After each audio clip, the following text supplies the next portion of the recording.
We continue our around-the-world bicycle journey at Issyk-Kul, a massive lake in Central Asia. With the Pamir highway behind us, it is time to explore the north of Kyrgyzstan and then some of Kazakhstan before it gets too cold. Despite fairly impressive mountain ranges and the shared Soviet history, Kyrgyzstan is surprisingly different from neighboring Tajikistan. For one thing, it is a lot greener, mainly because the average elevation is less extreme. Don't get me wrong, Issyk-Kul lies at a lofty 1,607 meters above sea level, just like most of the country. Accordingly, winters are harsh, but the summers are almost moderate. And then, of course, there are the horses. Some more horses. Horses everywhere. Traditionally nomadic pastoralists, Kyrgyz people love horses so much they even are a main staple of their cuisine. That is not cruel, that's just protein. Living as bicycle nomads and without a refrigerator for a while now, it actually seems like a pretty good idea having your food walk right next to you.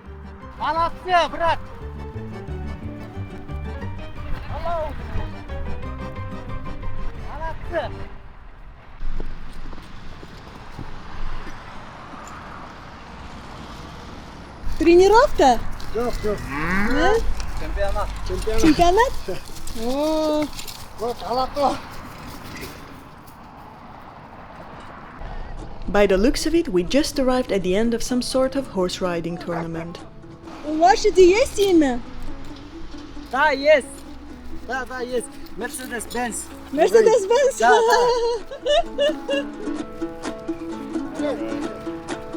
Quite confident on our steel horses after 11,000 kilometers, we don't know how to ride a proper horse. Пойдемте, let's go! A farmer back in Turkey had let us sit on his tired horse one day, but these are of a very different breed. I try to stay calm. The stallion below me is waiting for any signal to race down the field. He is so ready, but I'm so unprepared. You know something is wrong with me. Stop. Next two.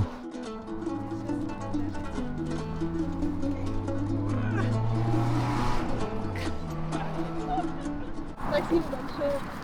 Спасибо. Хорошего отдыха. Много раз приезжайте.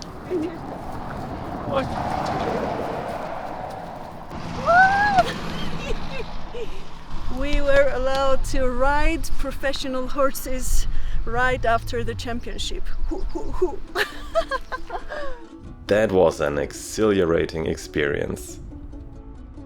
We continue along Issyk-Kul towards Karakol, a city about 180 kilometers away on the northeastern tip of the lake. From there we will cycle up north into Kazakhstan and then west to Almaty, the second biggest city in all of Central Asia. There we have to hop on a plane, but more on that later.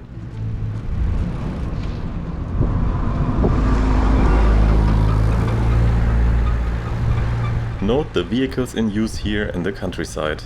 Many are from Russia or even Soviet times, but the biggest group are several decades old cars from Germany. It is lunchtime and we are hungry. Well, actually we are always hungry. At the market of the village we find a small and simple restaurant.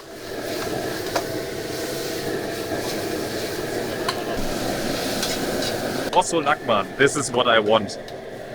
Lagman, originally from the Uyghur people of Xinjiang, was brought to Kyrgyzstan through centuries of Silk Road trade. Made with hand-pulled noodles, lamb or beef, some veggies, usually including bell peppers, a good amount of onion and garlic, and a blend of spices, it's prepared in 3 different ways. Boso lagman is stir-fried with a rich, flavorful sauce, while shorpa lagman is a noodle soup.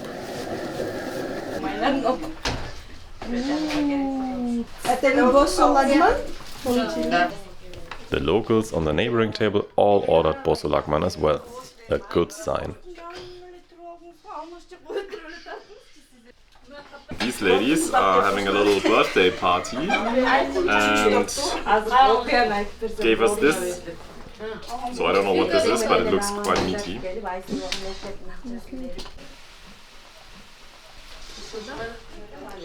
So this one is Buyru Lagman.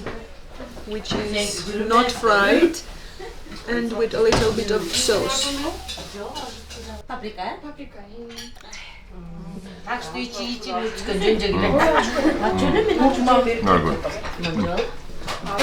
Yum, yum, yum, yum.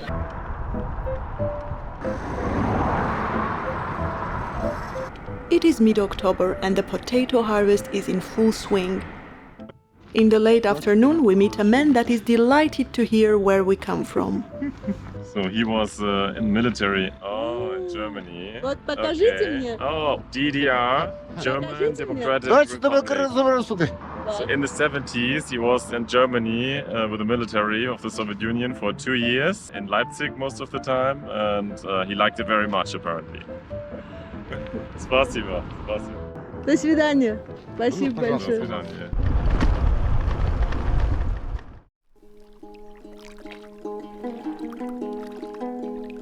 Its name Issyk-Kul means warm lake, as it doesn't freeze over despite air temperatures falling as low as minus 25 degrees Celsius during winter.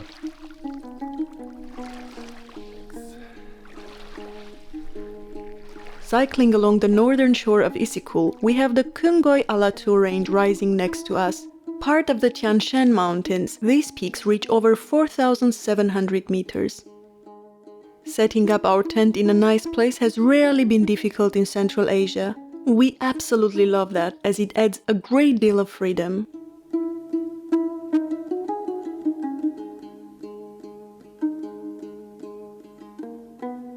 To our south, the massive lake shimmers in the sunlight. At 182 kilometers long, 60 kilometers wide and up to 668 meters deep, it is the second largest mountain lake and third largest saline lake of the planet.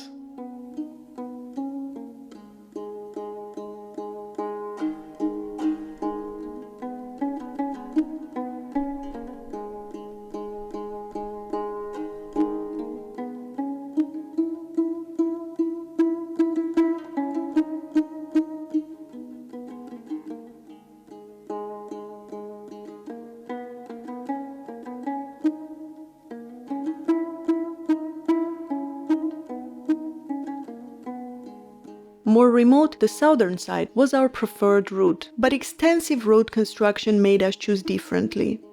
While this old poplar-lined road on the northern shore looks gorgeous, it is narrow and does not have a hard shoulder.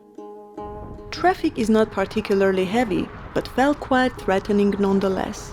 That is because most Kyrgyz drivers do not switch lanes or slow down on overtaking, and we developed a theory why that might be.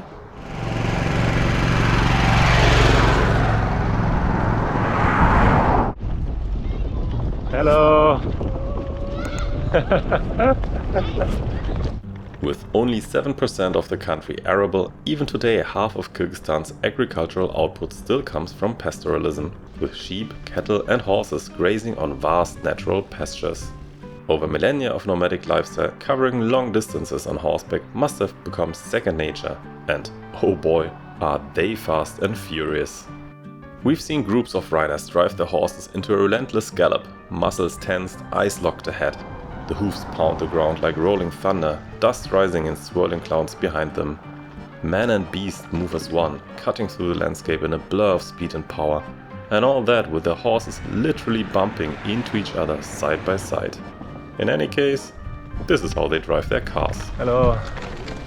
So many horses everywhere. What was the national dish called? Besh barmak. See a lot of horses or besh barmak?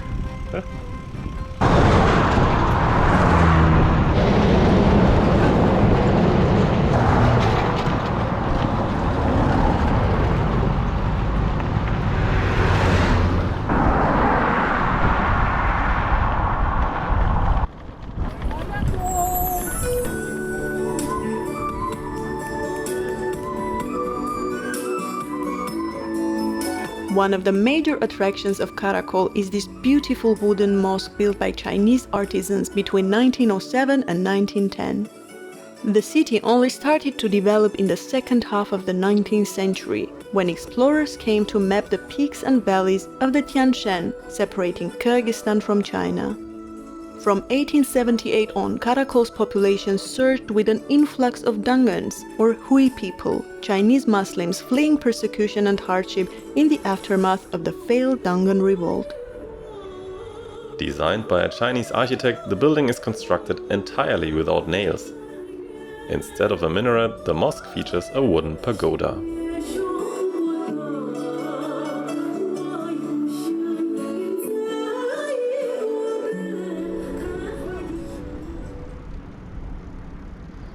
We are visiting a very unique church in Kyrgyzstan, in Karakol. It's an Orthodox church built out of wood, which looks amazing.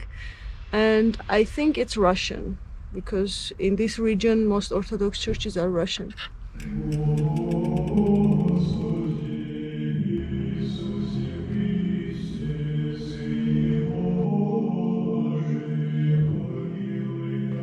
The first Holy Trinity Orthodox Church was destroyed by an earthquake in 1889, but by 1895 it was rebuilt entirely from wood. Unlike stone structures, timber provides flexibility, reducing the risk of collapse during seismic activity.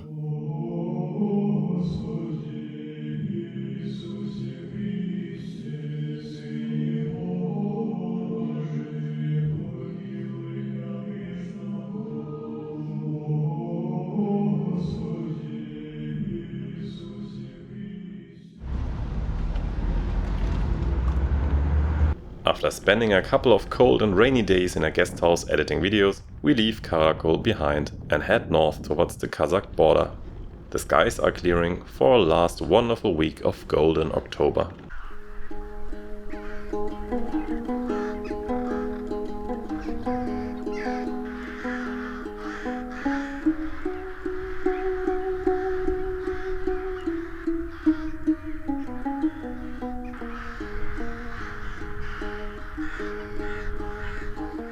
Scattered across the vast landscape, Kyrgyz graveyards stand as silent witnesses to the country's deep-rooted history and traditions.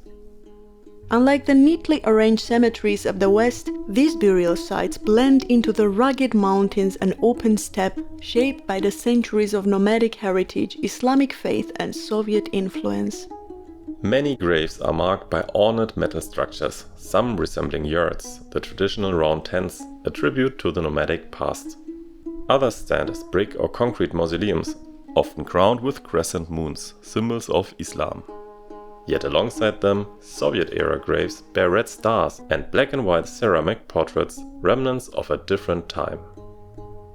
These haunting yet beautiful graveyards are often found on windswept hillsides, a tradition that elevates the dead both spiritually and practically, away from the threat of floods. Despite their isolated, almost forgotten appearance, these resting places are far from abandoned.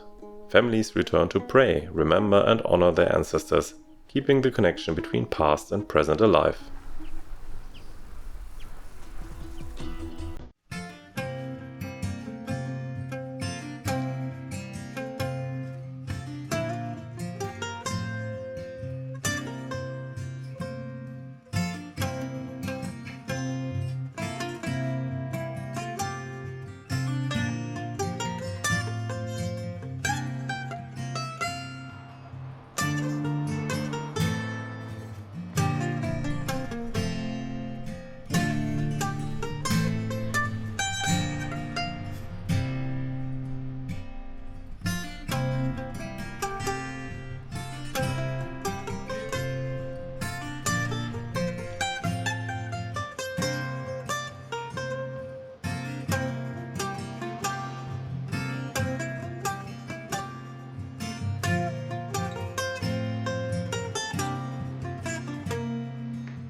Unfortunately, last evening when we built the tent, the worst case happened. The tent pole broke in this position. Unlike before, we cannot just slide a thin metal pipe over the broken tent pole. As it has to go through the connector, it just wouldn't fit. With the Elixir 3 tent from MSR, there's 2 tent poles and they are held together by these connector bits to give the tent the shape. And unfortunately, our tent pole broke exactly where it has to go through the connector. So there is no way for us to stick the poles together right now because this bit is missing completely. Last night we used duct tape and a tent peg to hold it together. Luckily, this did not happen on the Pamir highway. The last couple of days we did a lot of kilometers because it's getting colder and we need to get to Almaty in Kazakhstan because there we're going to take our flight to Bangkok, Thailand, and we're very excited to get there. Big culture shock for sure because so many things are different. I mean, here the population density is very low. Yes, there's a lot of cows, but except that not so many human people. While the remoteness and difficult terrain in Central Asia had been challenging at times, we really came to love this part of our amazing world bike tour. I hadn't been a huge fan of cycling through this part of the world, but I have to admit, somehow Central Asia has exceeded my expectations. What I find amazing about Central Asia is the mixture of many influences. That is Chinese, nomadic, Turkic, Persian, and of course Russian or Soviet. So I really love horses, and I think this country just won my heart because of the horses and the beautiful mountains.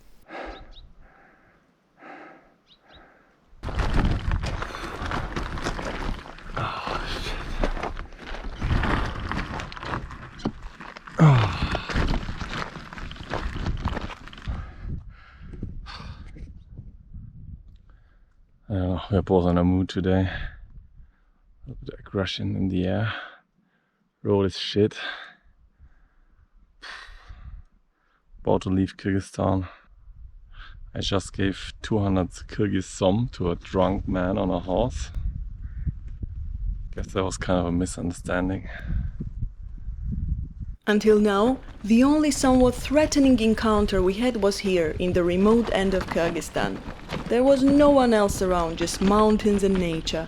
A very drunk man with a bleeding forehead rode up on horseback and asked us for money. Fortunately, we still had some local cash we could give him, but his demeanor left us unsettled. It felt a bit like a shakedown, and as he was quite drunk, it is better to be safe than sorry. While we came across enough people with an alcohol problem in former Soviet Union countries, they usually remained a minor annoyance at best. So this was an isolated incident and should not at all discourage you from visiting the country or Central Asia.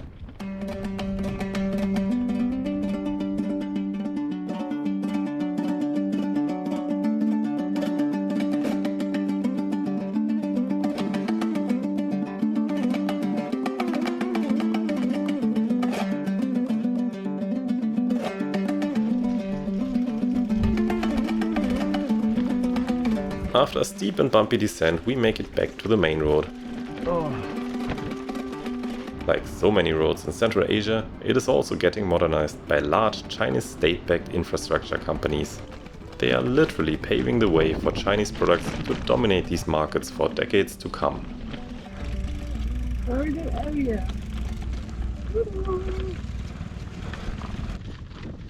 So this is it with Kyrgyzstan.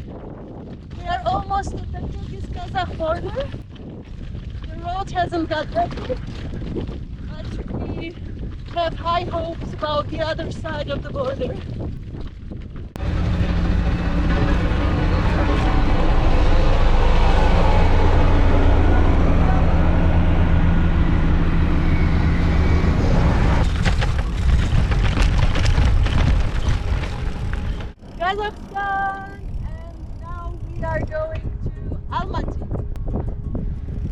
The road on this side is already brand new with a wonderful, perfectly smooth surface. Just another 270 kilometers to the former capital of this vast country. The landscape looks a bit flatter and drier, but there are still horses around. Plenty of horses, actually.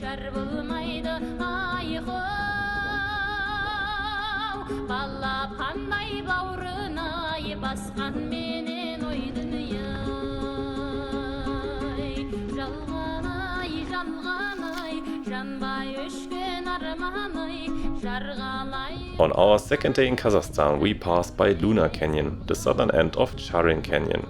Albeit considerably smaller than the Grand Canyon, it has been described as equally impressive by some. Unfortunately, we didn't know that at the time and missed the junction.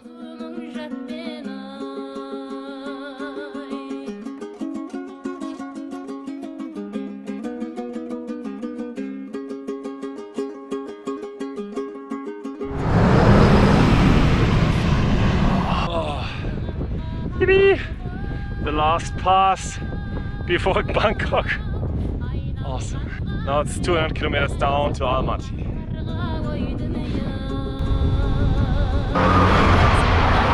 Soon after descending to about 800-ish meters above sea level, we leave the main road. The mountain range on the left is the same one we saw cycling along Issyk-Kul. The landscape really opens up now. If we continued west-northwest for about 2500 kilometers, we wouldn't see much, but the fairly flat and seemingly endless Kazakh steppe and desert.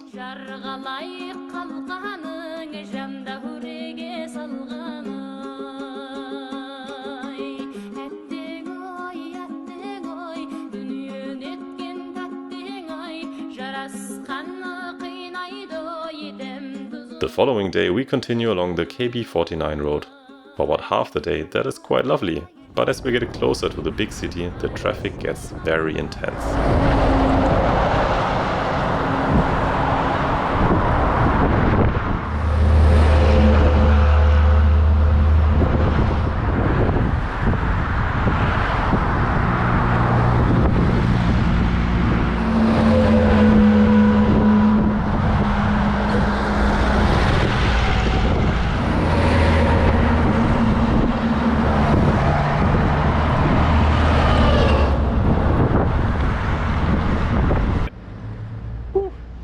Made it to Almaty, or the outskirts of Almaty, alive, which is not a given. The Kazakh people, as most Central Asians, they drive absolutely reckless. They will never brake. Doesn't matter if there's a corner that they can't see, if there's incoming traffic from the front, if there's 10 centimeters left between you and them and they're going 120 kilometers because they want to overtake in a place where it's absolutely not okay. So, or they're driving a 40-ton truck 20 centimeters next to you, full speed. They will never ever brake. So that's just something that needs getting used to. But we're here, so that's good. Today was a record day, 130 kilometers. That means we have another day to work on the next video for you here in Almaty before we take our plane to Bangkok.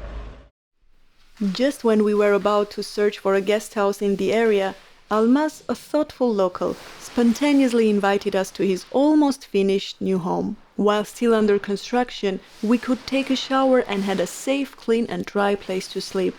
These unexpected acts of hospitality and kindness never get old.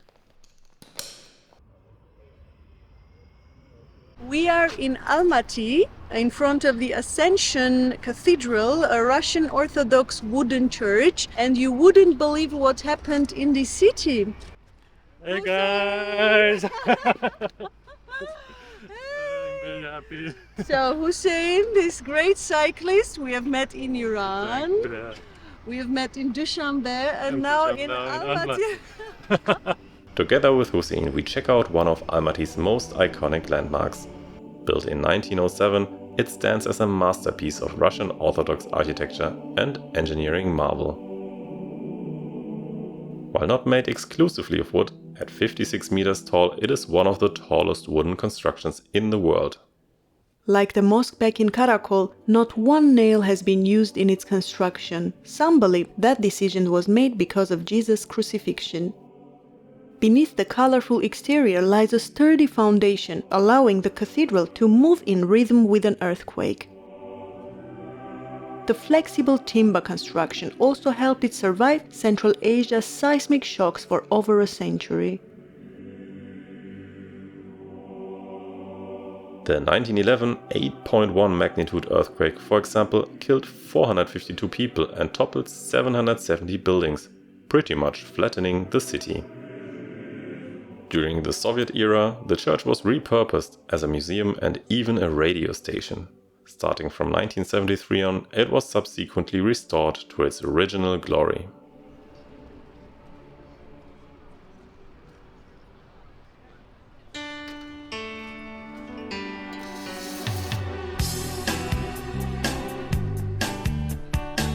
Мой наклонный город чувствует дождь, как случится, так вся грязь прольется вниз. Так было всегда.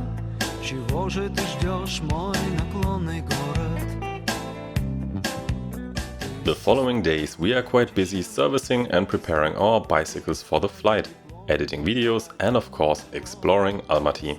Formerly known as Alma-Ata, it served as capital until 1997 and with about 2 million people it is still the biggest city of Kazakhstan. It also remains the intellectual and cultural center of the country, with an international, almost European flair. After months in remote regions, we thoroughly enjoy the amenities of this city, like art, galleries, exhibitions, museums, theaters, and even good public transport. Our fantastic host Maru, an Almaty native and a friend of friends, takes us to all the best places, including a little culinary adventure.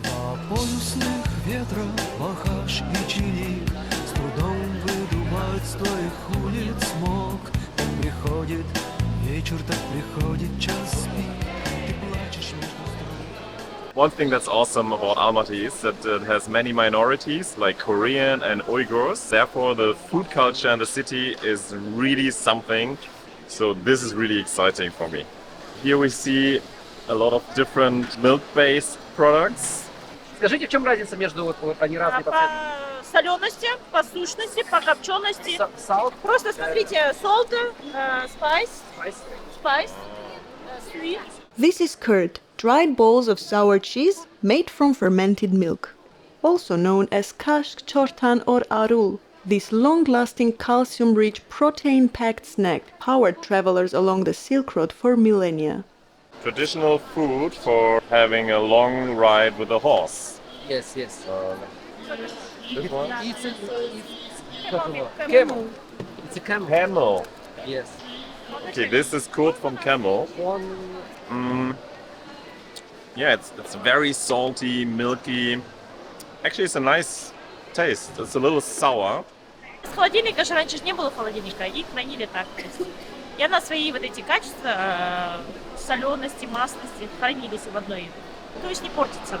When the Kazakh people still were nomads, they kept the butter in the stomach of sheep.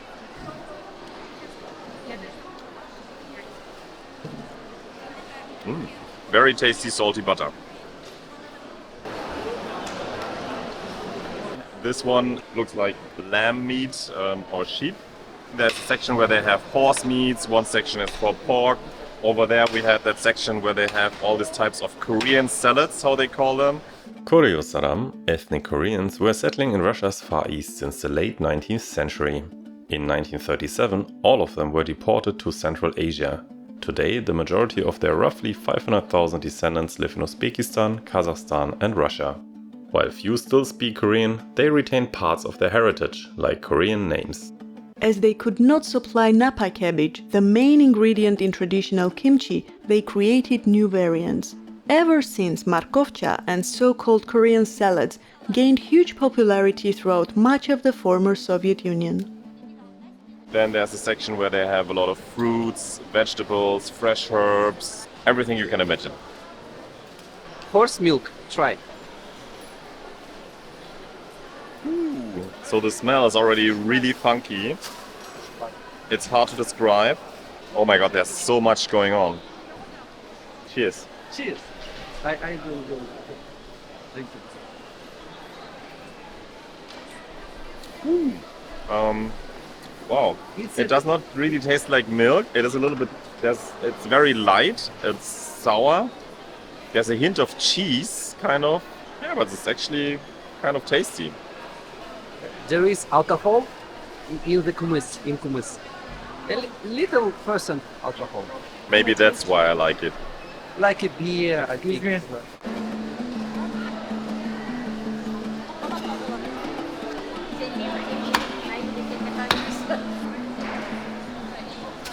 So this is shubat. It's a different type of milk. This time from the camel. Does it have alcohol? No. No alcohol. Okay. Wee.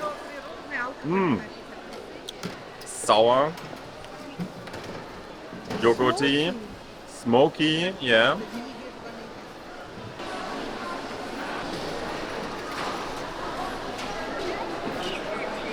So I'm going to try 2 different types of horse. This looks like a horse, ham, bacon kind of. Try.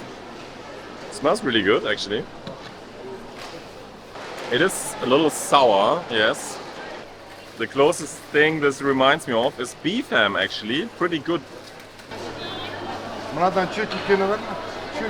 This is kaze. This is also from horse. It's horse intestine stuffed with different parts of the horse. As you can see, there's a lot of stuff going on, some very fatty bits and meaty bits. This will be a journey, I guess. Let's go.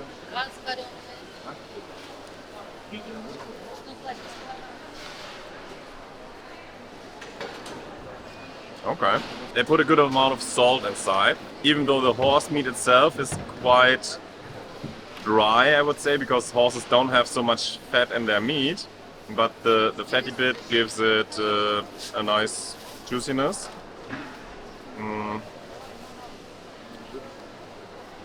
It's very flavorful. Very intense.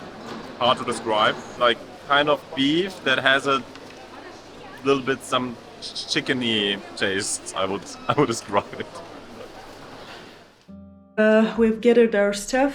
Our boxes are ready. We have 4 boxes, like 2 bike boxes and 2 full with our bags and our stuff. Yeah, so now a taxi is waiting us downstairs. A typical Central Asian car, I think, a Damas. Let's go. Unfortunately, it is impossible to obtain a Chinese visa in Central Asia, forcing us to skip over China by plane for now. So brace yourself for a slight culture shock as our journey continues 4,000 kilometers southeast in Thailand. Bye. So this is Maro. He was so kind to host us for the last week, and we got to his theater 2 times actually. That was pretty cool. We just bid to another play and rushed to the airport. Now only the check-in needs to work, and then Bangkok. Over 2.5 years ago, we set out on this journey to see and show the world as it is, and with the hope to inspire and encourage some people along the way. We believe that to be important, which is why we put so much into this. On average, we get about 60 euros from YouTube per episode. However, editing one takes us about 10 full days. 10 days worth of food, accommodation, insurance, and so forth. With our savings pretty much gone, this is only possible thanks to the growing support of our amazing contributors through buymeacoffee.com/aworldbiketour and paypal.me/amazingworldbiketour. If you want to chip in and help our project become sustainable, check out the links in the description below. Every little bit helps us to get another episode out. Thank you so much! Until next time! And may the wind be at your back.